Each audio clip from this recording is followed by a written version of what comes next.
What's going on, growers? It's James Prigioni coming to you live from Jersey. It's been over a week since I brought you along for a tour of the forest gardens. So today I wanted to show you just what we have growing and how much the season has taken effect on things. Let's go. Let's step into the 7-year-old food forest garden together. Tuck's already leading the way for us. Before I even get fully immersed in it, I just want to step back and take a gander, look around at things. This year was just such an amazing year in every way.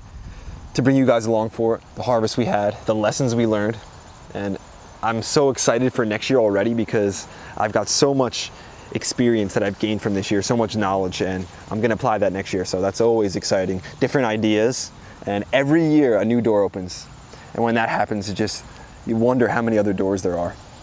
That's what's so exciting about gardening in nature for me. And you can see we did a good job of putting a bunch of strawberries underneath our fruit trees. And we'll have chickens run through here at some point. Haven't done that yet under all the trees, only under a few. And I talked about making some big changes. Next year, we're gonna be making some changes this winter. One of them is probably gonna be this tree. This thing might go gonzo. Sad, but for the greater good. I'll show you guys how that will open things up so much, because we wanna pave the way for some cherry trees, because I've got a number of peach trees that are producing already and doing well, so I want to make sure this Bing cherry here gets a lot of room, and the other cherries we've got. And also that new pear tree is just a stunner. Produced fruit for us this year, it was delicious, so we want to make sure we're opening up room for that.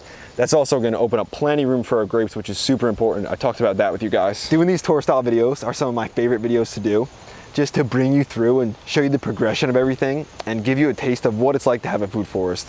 Because just watching my video, there's things you could learn from me that I'm doing wrong.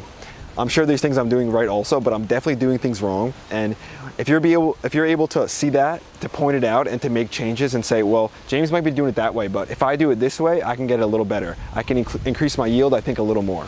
And that's exactly what I'm trying to do here. Give you guys something to work off, to give you like some knowledge and to pass over some experience as well. You help me out a lot also. That's another reason I love making these videos. I heard someone just mention in the comments recently when I had the chickens under the fruit tree. My friend Michael, he said, James, why don't you rake up some of that wood chips around the fruit tree, and this way allows the chickens to kind of get down there easier and get to the bugs quicker.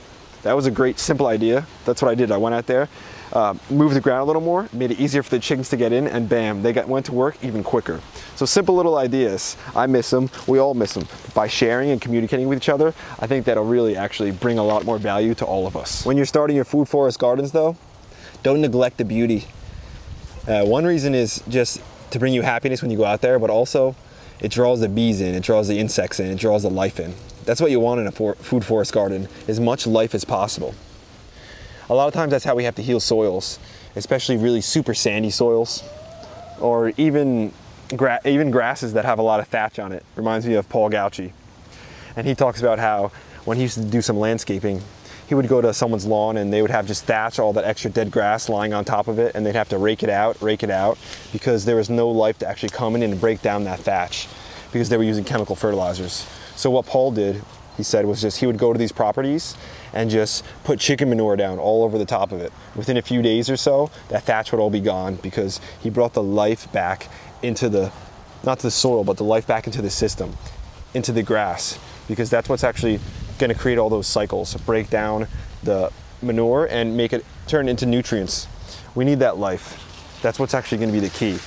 So the more life we have, the more cycles, the more events, the higher our fertility can be. So I decided next year I'm going to focus more on that life. I'm going to focus more on both the life of the trees and the larger plants in here, and reduce the amount of life because I just have too much growing, too dense in here. But then I'm going to focus my time more on the microbiological life, on increasing that, on bringing more nutrition in and feeding them as much as possible, because I want to get this food forest garden even more fertile. That's the whole idea. Bringing the wood chips in though is the key. That's what's going to get things started, because that's going to bring in all the fungus and all the worms and everything. But I do think I'm going to experiment with some things next year. I have some really cool ideas. You know, I'm working with some Native American ideas and some, I don't want to give too many things away, but look at this soil down here. And this is the kind of life that we really want, the worms, because they're going to be working for us. Same thing with this microbiological life. We can't be out here slaving constantly every day, all day. But you know what? The worms, the microbiological life, they're not going to quit. They're always going to be working for us. Look at the soil we got here, guys. This is This is the bee's knees, in my opinion. I'm gonna compact this as much as possible. And you can see, this is good soil structure. See how compact it is, but then it just breaks up. That's beautiful right there. And a lot of what can build good soil structure is actually the fungus. The fungus like puts a wax on the outside of your particles, and this is what's gonna actually give you a better soil composition and give you more airspace between your soil, which is super, super important. You gotta have air, water, light, the basis of all basic plant life for the most part. And as you can see in here again, a little dense, but this isn't a bad thing, guys. All I have to do is just cut some of this stuff back because it's the roots that we're focused on. If the plants are this big, just imagine how big and healthy all the roots are. This peach tree is just beautiful, and as time goes on, the amount of species of trees is gonna reduce. They're all gonna get bigger and more productive, and we're just gonna be choosing out the best ones. That's the concept, that's the design, that's the idea. A lot of things growing on back here, and again, dense. The amount of beans back here is insane. And we're getting a lot of harvests. I want to bring you into the 1-year-old food forest though, where we've got a lot more annual production. We've got a lot of beautiful colors. And next year, the amount of asparagus between underneath this peach tree and the other asparagus in the front corner, looks like we're gonna be giving a lot away and eating a lot of it. Asparagus, so good, so early, and when you grow it your own, amazing raw. Now, let us take a trip across the yard into the other garden. Just like right across the street from the 7-year-old food forest, we've got this 1-year-old one here. Take a step in and see what we got growing on. Honestly, I haven't been out here much the last few days. We've had so much rain. It's been wet, but also I kind of just, took a few days away and clear my head, because sometimes when I step away from the garden, when I leave it for a long enough time, it makes me want to get back in here even more, and it brings my love and passion, it just grows it. It's one of those things that if I'm away too long, I know it would die out, but sometimes leaving for a little bit and then coming back, it makes me truly appreciate things more. Like these strawberries, look how thick and dense they are. I'm gonna have to do a video on that because you guys saw us plant them in the spring, and look at them now. Perfect. Believe it or not, we're still getting some annual production here. Tomatoes, peppers, eggplants, things like that. The radishes are growing well, and some of the lettuces are doing okay. We've had so much rain though. And then there's a few spots where I've got no lettuce coming up, so I believe that some of the seed just wasn't viable. I used a few different packs, definitely some older stuff that I kind of wanted to just get rid of in a way. Not get rid of it, but I wanted to get use of it if I could. And you can see more strawberries in here doing nice.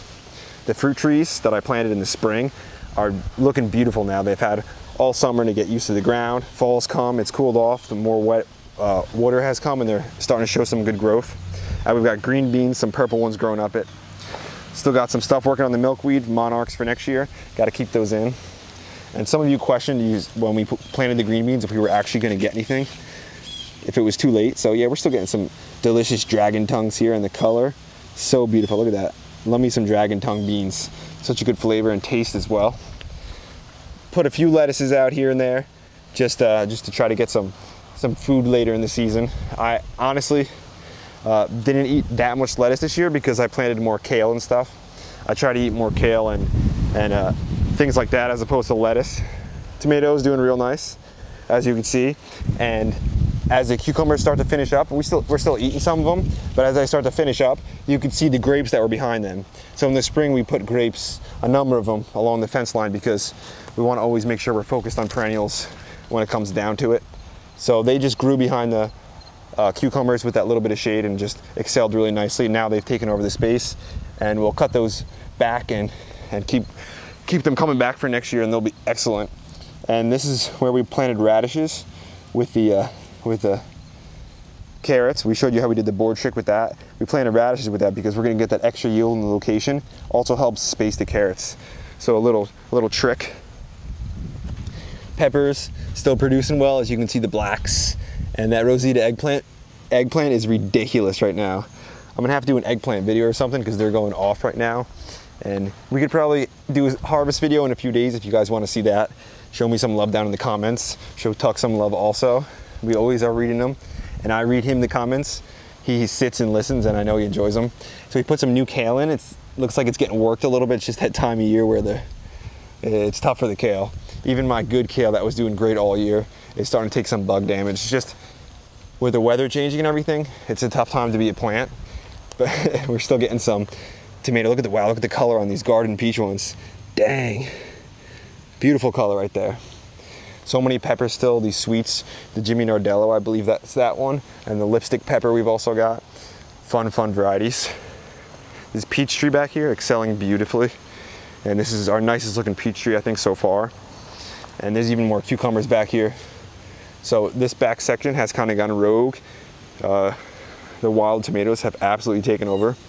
When I see this in here like this, that lets me know I gotta get the chickens in here, and they'll just come through and pick every little tomato in here. They love this. The small variety is their favorite one. So when I see any tomatoes coming up on their own, I just let them self-seed. And more dragon tongues. Gotta love the dragon tongue beans. I love the way they taste, and so does Tuck. So we're always making sure we're sharing with our buddy out here. That's today's video, growers. Thanks for watching. I'm still gonna do like a basic overview of the whole year of how the 1 year old food forest went. Some of the successes, some of the maybe things that didn't go well, the varieties I have in there, how they did, what I think I could have done better. And I think I'm gonna go more in depth with that. I think that could be a great video to help a lot of you, especially if you had a food forest that you put in this year, or you're gonna put one in next year, or even in the future. So again, this is the second or third food forest that I put in. So having that experience under my belt, I think, is a big help. If you enjoyed the video, hit the like button, hit the subscribe button. Don't forget to share with your friends. Check us out and Steam It. And when I say all this stuff, I know I say it almost every video, but it's important because you guys are the ones who are gonna decide whether or not other people hear this message. So if you do find value in it, feel free to share. We always appreciate it. And James and Tuck, we'll be back at you guys real soon.